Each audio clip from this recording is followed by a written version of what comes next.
বিখ্যাত বিখ্যাত শহরে প্রত্যেকটা জায়গায় ওয়াকাফের সম্পত্তি আছে। আপনারা অবাক হবেন, কলকাতার ইডেন গার্ডেনের মতো জায়গা সেটাও ওয়াকাফের সম্পত্তির উপরে, কলকাতার বড় বড় রাজভবনের মতো জায়গা সেটাও ওয়াকাফ সম্পত্তির উপরে। আপনারা জানেন ভারতবর্ষের অন্যতম ধনী মুকেশ আম্বানির নাম আপনারা শুনেছেন, তার ওই বিলাসবহুল বাড়িটাও ওয়াকাফ সম্পত্তির উপরে। অর্থাৎ এটা মুসলমানদের একান্ত ব্যক্তিগত ব্যাপার, ব্যক্তি স্বাধীনতা।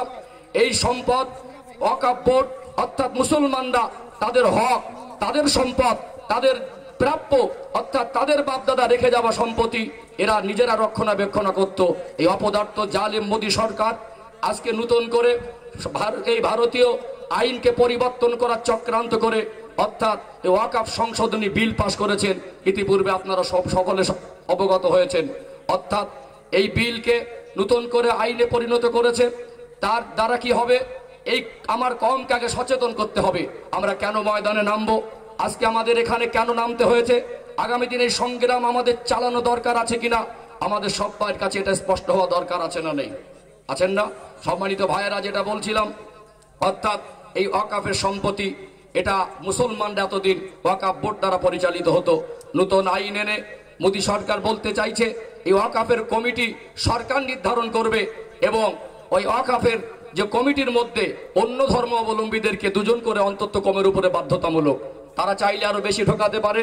আমার বাপদাদার সম্পত্তিতে, আমাদের ওয়াকাফ সম্পত্তিতে, আমাদের অধিকারে, আমাদের সম্পদে কেন সরকার কমিটি গঠন করে দেবে? কেন অন্য ধর্মাবলম্বী আসবে?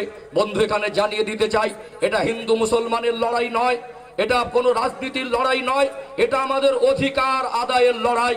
অর্থাৎ এখানে যদি অন্য কোনো সরকার যদি কমিটি নির্ধারণ করেন, এখানে কমপক্ষে যদি অন্য কোনো ধর্মাবলম্বী এসে কমিটিতে যোগ দেন, তাহলে তারা তাদের মতো করে সিদ্ধান্ত নেবে, আমরা আর কিছু করতে পারবো না।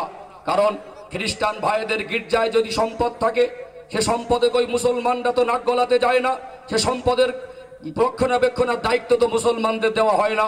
হিন্দু ভাইদের বহু মন্দিরে জায়গা আছে, তাদের সম্পদ আছে, সেখানে তো মুসলমানদেরকে কখনো নিয়ে গিয়ে পরিচালনার দায়িত্ব দেওয়া হয় না।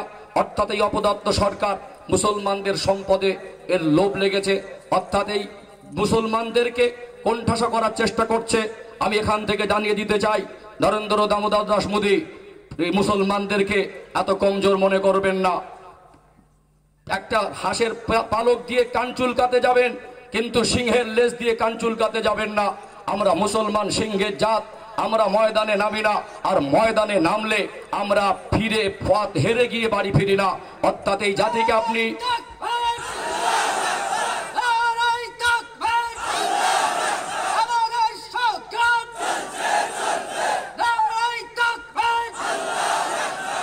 অর্থাৎ এখান থেকে জানিয়ে দিতে চাই, এটা আমাদের অধিকার, এ দেশ আমাদের, এ দেশ আপনার বাপদাদার পৈতৃক সম্পদ নয়। এই দেশে যদি নরেন্দ্র মোদী জন্মগ্রহণ করে, তার যতটা অধিকার একজন ভ্যান চালক যদি এই দেশে জন্মগ্রহণ করে তার সমান অধিকার, একজন মুচিয়ার বাগদি যদি এই দেশে জন্মগ্রহণ করে তার ততটা সমান অধিকার। অর্থাৎ দেশ আপনার বাবার পৈতৃক সম্পত্তি নয়। সংখ্যাগরিষ্ঠতার ফলে যখন যেটা মনে করবেন আইন পাশ করবেন। আমরা চুরি পরে বসে নেই, এই আন্দোলন শুরু করেছি, সবে মাত্র শুরু, ময়দানে নেমেছি। যদি আমাদের জান দিতে হয় জান দিতে রাজি আছেন? যদি মাল দিতে হয় মাল দিতে রাজি আছেন? অর্থাৎ ইতিপূর্বে আমরা মাসলাক যার যার ইসলাম সবার দল মত নির্বিশেষে আমরা হিন্দু মুসলমান কাঁধে কাঁধ মিলিয়ে একসঙ্গে এক জায়গায় ময়দানে নেমেছি। সম্মানিত বন্ধু, এখান থেকে আপনাদেরকে জানিয়ে দিতে চাই, অর্থাৎ যদি প্রয়োজন হয় কাফনের কাপড় মাথায় বেঁধে আমাদের অধিকার আদায়ে, আমাদের ওয়াকাফের সম্পত্তি উদ্ধারের জন্য আমরা ময়দানে নেমেছি। আমরা আমাদের অধিকার না ছিনিয়ে নেওয়া পর্যন্ত আমরা থামছি না। আমরা আমাদের অধিকার যতক্ষণ না পর্যন্ত ফিরে পাবো আমরা থামবো না। ইনশাআল্লাহ রাজি আছেন ময়দানে নামতে? আগামী 24 তারিখ অর্থাৎ মুসলিম পার্সোনাল ল বোর্ড বিভিন্ন আগামী 26 এপ্রিল মুসলিম পার্সোনাল ল বোর্ডের সিদ্ধান্ত অনুযায়ী সমস্ত সংগঠনের ঐক্য মত মিলে যে ব্রিগেডের ময়দানে ডাক দেওয়া হয়েছে, আমরা ব্রিগেডের ময়দানে হাজির। ভারতবর্ষের জমিনে ওয়াকাফের সম্পদ আছে, এই সম্পদের পরিমাণ কতটা অধিকাংশ মুসলমান জানতো না। এই ওয়াকাফ কি অধিকাংশ মুসলমান জানতো না। আমি বলবো নরেন্দ্র দামোদর দাস মোদী, আপনি আমাদেরকে একবার ঘুম ভাঙিয়ে দিয়েছেন।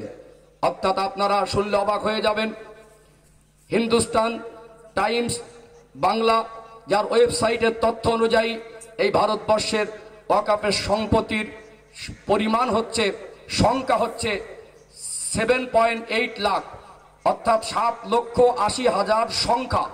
এবং যদি আপনি বিঘার হিসাব করেন, একরের হিসাবে আসেন, আপনারা জানেন বাংলার সাধারণ মানুষ, আপনারা যারা কৃষক আছেন, আমরা সাধারণ জ্ঞানের মধ্যে থেকে জানি 20 কাঠায় 1 বিঘা হয় এবং 33 শতকে 1 বিঘা হয়, অর্থাৎ 100 শতকে 1 একর হয়।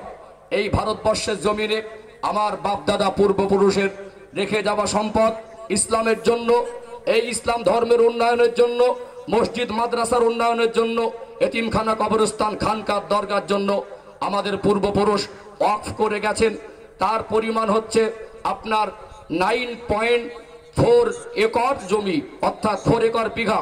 মানে যদি আপনি 9.4 একরকে 3 ভাগে ভাগ করেন, অর্থাৎ 3 নাম 27, প্রায় 30 লক্ষ বিঘার কাছাকাছি গোটা ভারতবর্ষ জুড়ে আমার বাপদাদার পৈতৃক সম্পদ। কথা বুঝতে পারছেন? আর আল্লাহর নামে দিয়ে গেছেন। সেখানে কবরস্থান আছে, কোথাও ঈদগাহ আছে, কোথাও খানকা আছে, কোথাও মাদ্রাসা আছে, কোথাও কলিকাতার মতো বড় বড় শহরে, গোটা ভারতবর্ষের বড় বড় বিখ্যাত বিখ্যাত শহরে প্রত্যেকটা জায়গায় ওয়াকাফের সম্পত্তি আছে। আপনারা অবাক হবেন, কলিকাতার ইডেন গার্ডেনের মতো জায়গা, সেটাও ওয়াকাফের সম্পত্তির উপরে। কলিকাতার বড় বড় রাজভবনের মতো জায়গা, সেটাও ওয়াকাফ সম্পত্তির উপরে। আপনারা জানেন ভারতবর্ষের অন্যতম ধনী মুকেশ আম্বানির নাম আপনারা শুনেছেন, তার ওই বিলাসবহুল বাড়িটাও ওয়াকাফ সম্পত্তির উপরে। অর্থাৎ এটা মুসলমানদের একান্ত ব্যক্তিগত ব্যাপার, ব্যক্তি স্বাধীনতা। এই সম্পদ ওয়াকাফ বোর্ড, অর্থাৎ মুসলমানরা তাদের হক, তাদের সম্পদ, তাদের প্রাপ্য, অর্থাৎ তাদের বাপদাদা রেখে যাওয়া সম্পত্তি এরা নিজেরা রক্ষণাবেক্ষণ করত। এই অপদার্থ জালিম মোদী সরকার আজকে নতুন করে এই ভারতীয় আইনকে পরিবর্তন করার চক্রান্ত করে, অর্থাৎ এই ওয়াকাফ সংশোধনী বিল পাশ করেছেন। ইতিপূর্বে আপনারা সকলে অবগত হয়েছেন। অর্থাৎ এই বিলকে নতুন করে আইনে পরিণত করেছে। তার দ্বারা কি হবে?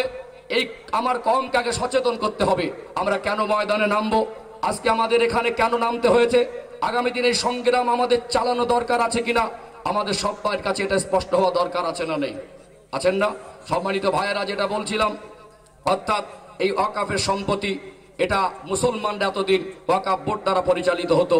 নতুন আইন এনে মোদী সরকার বলতে চাইছে এই ওয়াকাফের কমিটি সরকার নির্ধারণ করবে এবং ওই ওয়াকাফের যে কমিটির মধ্যে অন্য ধর্মাবলম্বীদেরকে 2 জন করে অন্তত কমের উপরে বাধ্যতামূলক। তারা চাইলে আরো বেশি ঢোকাতে পারে। আমার বাপদাদার সম্পত্তিতে, আমাদের ওয়াকাফ সম্পত্তিতে, আমাদের অধিকারে, আমাদের সম্পদে কেন সরকার কমিটি গঠন করে দেবে? কেন অন্য ধর্মাবলম্বী আসবে? বন্ধু